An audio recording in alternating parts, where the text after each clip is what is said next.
Your Excellency, what's the position of your government vis-à-vis the ceasefire just announced? How can Russia help the ceasefire to be held? Well, of course, we're happy that the ceasefire has finally been reached and announced. I haven't seen the exact document and the exact terms of the ceasefire, but I can only hope it holds. The problem with previous attempts was that, unfortunately, those who declared ceasefires did not deliver. Either they didn't really want it, but probably they were not able to. This is a problem that still remains because some of the actual contingents fighting on the side of the Ukrainian government in the east are evidently not really accountable to the government. They are so-called private security battalions, financed and directed by Ukrainian oligarchs. So I can only hope that this time it will be serious.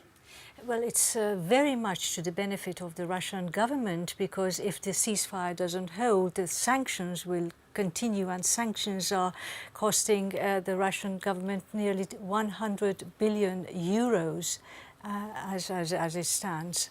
Well, I haven't seen any figures related to that, but I think what is much more important for the Russian government is that if there is a ceasefire, at last people in the east of Ukraine will no longer be dying.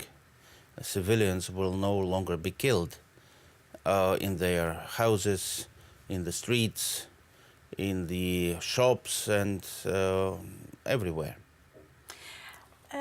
Also talking about the strategic situation regarding to Russia, Russia always hoped or wanted for NATO to keep its distance from the region and from its borders.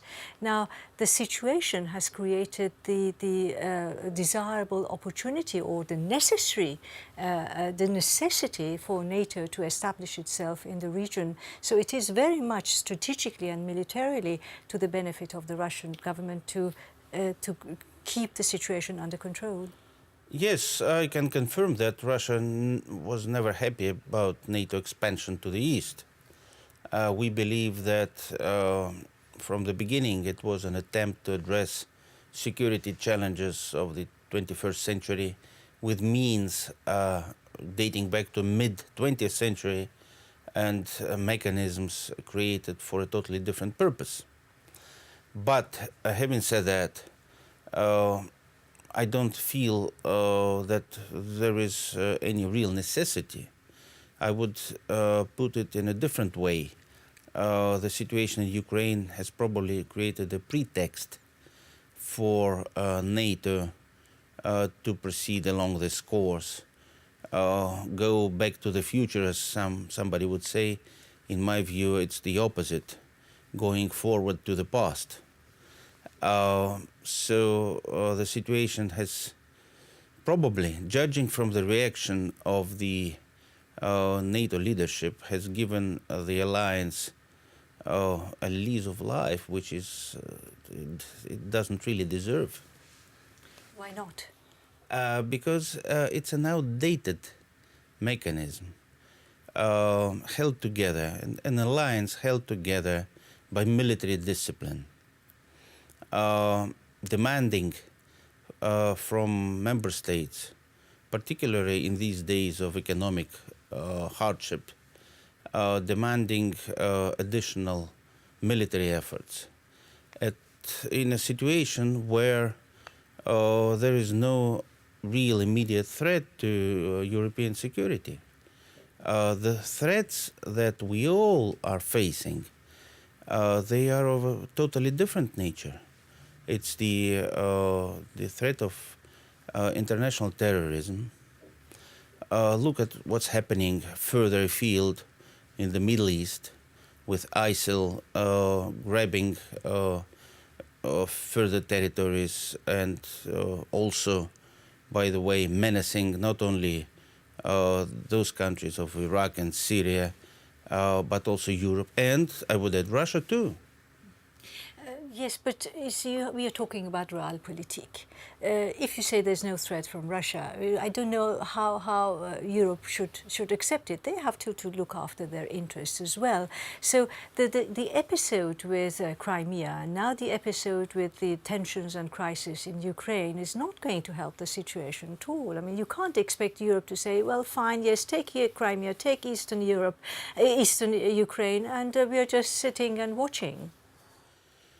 Well, you see, the situation in Crimea has not created any threat to European security or to anybody's security. They see it as a start. As a start of what? Of expansion.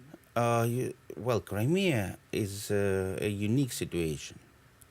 It was I would say, a historical aberration rectified through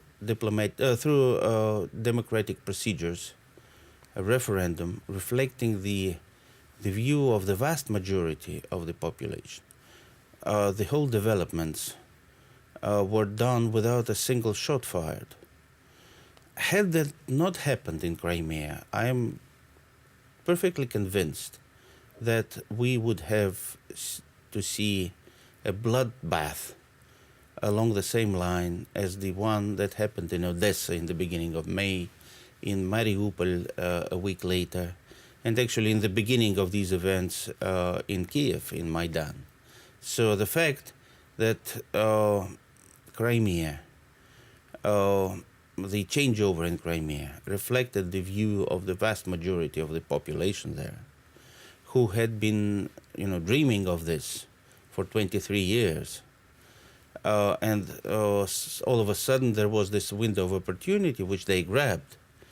And the only thing Russia did was to provide safe and secure environment for the people of Crimea to express their will at a democratically organized referendum. That's it.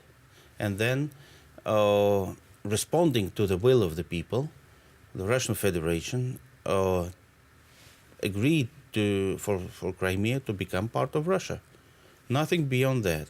We are not addressing any other situation in Europe or elsewhere which would be identical to the one in Crimea. Yes, but the situation, whether justified or not, has translated its rivalries, if you like. I'm not talking about Cold War, I'm talking about rivalries, regardless of ideologies here, have translated themselves into this military situation. How do you think, where do you think this trend is leading? Well, the military situation in the east of Ukraine is the result of a coup d'etat. There is no other word for that. It was a coup d'etat undertaken back in February in Kiev against the commitments which the then Ukrainian opposition and the then Ukrainian president and the three European foreign ministers signed up to, which had a number of commitments on both sides, including one which is, I presume, the most important, that of creating a government of national unity. What did we get instead of that? A government of winners. And of course, people in the East saw that they were not represented, that their interests were not represented by that new regime in Kiev, and they revolted, which is quite natural. My question is that where do you think this situation, with all the rivalries, with the tit-for-tat, tactics, where do you think this current situation is leading next month, in 6 months? Well, I hope it leads to a political solution, and the ceasefire agreed today is a first major step in that direction. And there is no alternative to a political, negotiated solution. And when you negotiate a solution, you don't negotiate with yourself or your own people on the other side. You negotiate with your adversaries. So that's what the contact group, which met today in Minsk, was created for. with the participation of the OSCE, which has proven to be quite helpful. So I would say, somewhat optimistic. Somewhat. It's conditional, isn't it? No, it's, I would say, not overly optimistic. So you think the situation may escalate? That's, I already referred to some armed groups which, are running wild, not accountable to anybody. That may prove to be a problem. But it's up to the authorities in Kyiv. If they claim to have control over the country, then it's up to them to deal with them. Your Excellency, thank you. Thank you.